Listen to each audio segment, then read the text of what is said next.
आशा करता हूँ आप सब बहुत अच्छे होंगे। मेरा नाम है सिद्धांत अग्निहोत्री। स्टडी ग्लोस पे आपका बहुत बहुत स्वागत है। चैप्टर 43 देखेंगे दोस्तों, यूपीएससी। इनफैक्ट दो चैप्टर हम देखेंगे इस लेक्चर में, 43 और 44। हम कॉन्स्टिट्यूशनल बॉडीज देख रहे हैं। मैंने कहा था बहुत छोटे छोटे चैप्टर्स हैं। तो यूपीएससी और स्टेट पब्लिक सर्विस कमीशन हम देखेंगे। तो चलिए आगे बढ़ते हैं। ट्विटर पे मैं आ गया हूँ, ये रही मेरी आईडी। दोस्तों अगर हम यूपीएससी की बात करें तो जो मैं यूपीएससी में बताऊं वो आप कट कॉपी पेस्ट कर दीजिएगा। स्टेट पब्लिक सर्विस कमीशन, हालांकि इससे सवाल बहुत कम आते हैं लेकिन फिर भी चैप्टर है तो जानना बहुत जरूरी है। तो आपको पता ही है, यूनियन पब्लिक सर्विस कमीशन, आप जिस एग्जाम की तैयारी कर रहे हैं आईएएस, वो एग्जाम कंडक्ट करवाता है यूपीएससी। आर्टिकल 315 से लेकर 323 तक पार्ट 14 में ये दिया हुआ है, समझ गए। तो यूपीएससी एक कॉन्स्टिट्यूशनल बॉडी है, मतलब कॉन्स्टिट्यूशन में लिखा है, संविधान में लिखा है, तो यूपीएससी को फिर होना ही है। जो हमारे संविधान में लिखा है उसको होना ही है, उसको लागू करना ही है। क्या करता है? अपॉइंटमेंट, कॉम्पोजिशन, रिमूवल और एग्जाम को कंडक्ट करवाना, समझ रहे हैं। तो कॉम्पोजिशन क्या होती है? यूपीएससी में एक चेयरमैन होता है। यूजुअली जो कमीशन होती है उसमें 9 से 11 मेंबर्स होते हैं चेयरमैन को लेके, ठीक है। कोई क्वालिफिकेशन नहीं है कि किस तरीके के मेंबर्स या क्या, मतलब कोई स्पेसिफिक उस तरीके की क्वालिफिकेशन नहीं दी है। बस ये है कि 10 साल तक सरकार में काम किया हो उसने, समझ रहे हैं, स्टेट गवर्नमेंट या फिर सेंट्रल गवर्नमेंट ने में उसने काम किया हो। टर्म कितना होता है ये आपको जानना है। 6 साल का टर्म होता है या फिर 65 साल, जो भी अर्लियर हो, ठीक है। अब अगर मान लीजिए कि उसने 61 साल में उसको यूपीएससी का चेयरमैन बनाया, तो 65 साल आ गया तो उसको रिटायर होना पड़ेगा। यानी कि 65 साल या फिर 6 साल, जो भी अर्लियर होगा, समझ रहे हैं। अगर 61 साल में उसको चेयरमैन बनाया जा रहा है तो 65 साल तक ही रहेगा।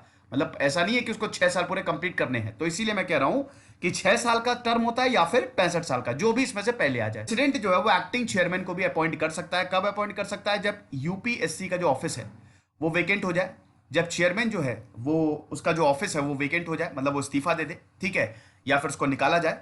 नहीं तो जब चेयरमैन अपनी ड्यूटीज को परफॉर्म नहीं कर पाता है तब वेकेंसी क्रिएट होती है, समझ गए। कैसे रिमूव करते हैं दोस्तों? प्रेसिडेंट जो है वही रिमूव करता है, लेकिन याद रखिएगा ऐसा नहीं है कि जैसे मिनिस्टर्स का होता है ना कि जब मन चाहा प्रेसिडेंट ने निकाल दिया। ये प्रेसिडेंट के पास पावर होती है। जो मिनिस्टर्स कह रहा हूं, जो मेंबर्स होते हैं वो during the pleasure of the president, ठीक है। लेकिन इसमें ऐसा नहीं है। ये जो मेंबर्स, जो कॉन्स्टिट्यूशनल बॉडीज के मेंबर्स होते हैं, उसमें प्रेसिडेंट के प्लेजर तक ये लोग ऑफिस होल्ड नहीं करते। मतलब ऐसा नहीं है कि प्रेसिडेंट का, जैसे आज मेंबर चुना गया, कल प्रेसिडेंट ने सोचा कि आज इसको निकालना है, निकाल देते हैं, तो ऐसा नहीं होता है ना। संविधान में जो प्रोविजंस है, जो प्रोसीजर है, वही प्रेसिडेंट को फॉलो करना पड़ता है, समझ रहे हैं। तो एक तरीके से यूपीएससी के चेयरमैन और मेंबर्स के पास भी सिक्योरिटी ऑफ टेन्योर होता है। सिक्योर होती है इनकी जॉब। ऐसा नहीं है कि जब मन में आया इनको निकाल देंगे, ठीक है। अब कब इनको रिमूव किया जाता है? जब यूपीएससी बैंकरप्ट हो जाए, समझ रहे हैं। दूसरा दोस्तों है कि यूपीएससी के अलावा वो मेंबर जो है कहीं और पे भी जॉब कर रहा हो, कोई और सरकारी जॉब, तब।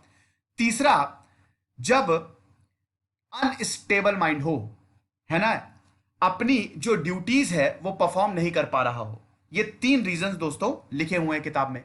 उसके बाद यूपीएससी बिल्कुल आजाद होती है, इंडिपेंडेंस होती है, ठीक है।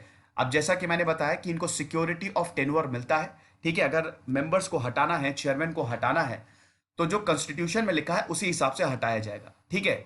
उसके बाद दूसरा पॉइंट दोस्तों ये है कि जो कंडीशंस और सर्विस होती है वो प्रेसिडेंट डिटरमाइन करता है। पॉलिटिकल पार्टीज का यहां पे इंटरफेरेंस नहीं होता है।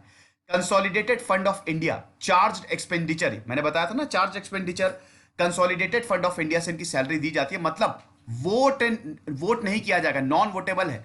जो सैलरी जजेस और यूपीएससी के मेंबर्स को दी जाती है उसमें ऐसा नहीं कि वोट होगा, ठीक है, तो नॉन वोटेबल है।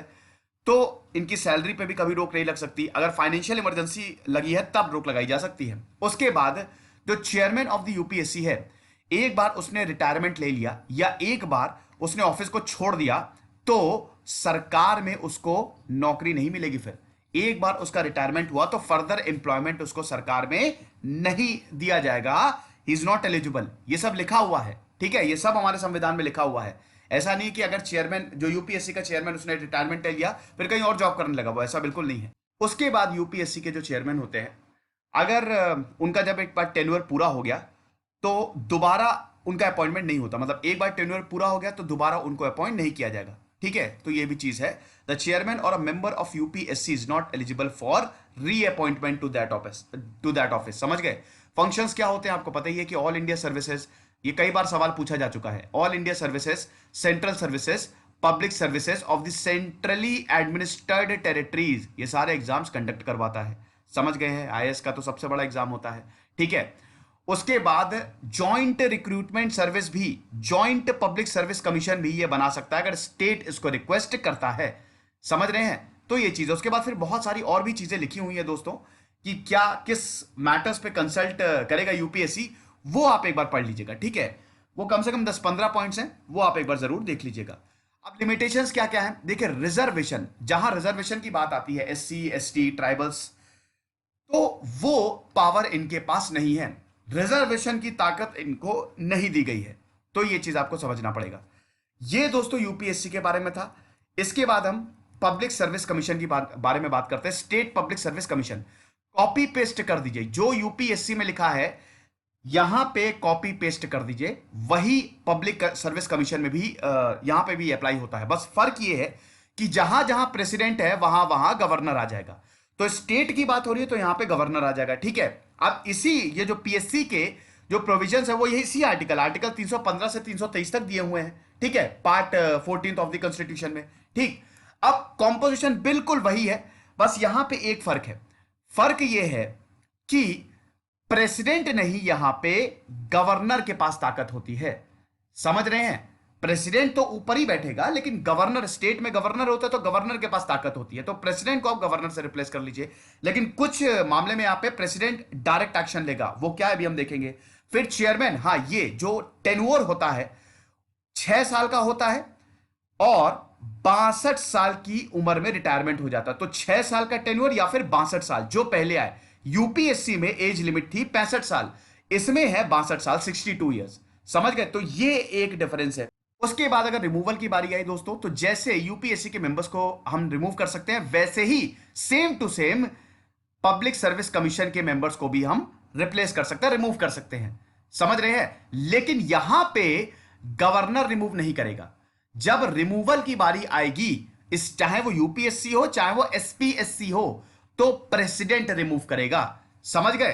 तो ये तीसरा डिफरेंस। पहला डिफरेंस क्या कि यहां पे जहां जहां प्रेसिडेंट आ रहा है वहां वहां गवर्नर लगा दीजिए, ठीक है, अगर हम कॉम्पोजिशन की बात करें, अपॉइंटमेंट की बात करें। दूसरा दोस्तों, 62 साल यहां पे एज लिमिट होती है अगर स्टेट पब्लिक सर्विस कमीशन की बात करें। तीसरा दोस्तों, प्रेसिडेंट जो है वो स्टेट पब्लिक सर्विस कमीशन और यूपीएससी के मेंबर्स को रिप्लेस करेगा। समझ गए? तो ये चीज है। इंडिपेंडेंस दोस्तों बिल्कुल सेम टू सेम है, जो मैंने यूपीएससी में बताया वही आप कट कॉपी पेस्ट कर दीजिए, बस यूपीएससी की जगह एसपीएससी लगा दीजिए, तो कोई दिक्कत नहीं है। उसके बाद दोस्तों लिमिटेशंस, अगेन यहां पर रिजर्वेशन की ताकत इनको नहीं दी गई है। समझ गए?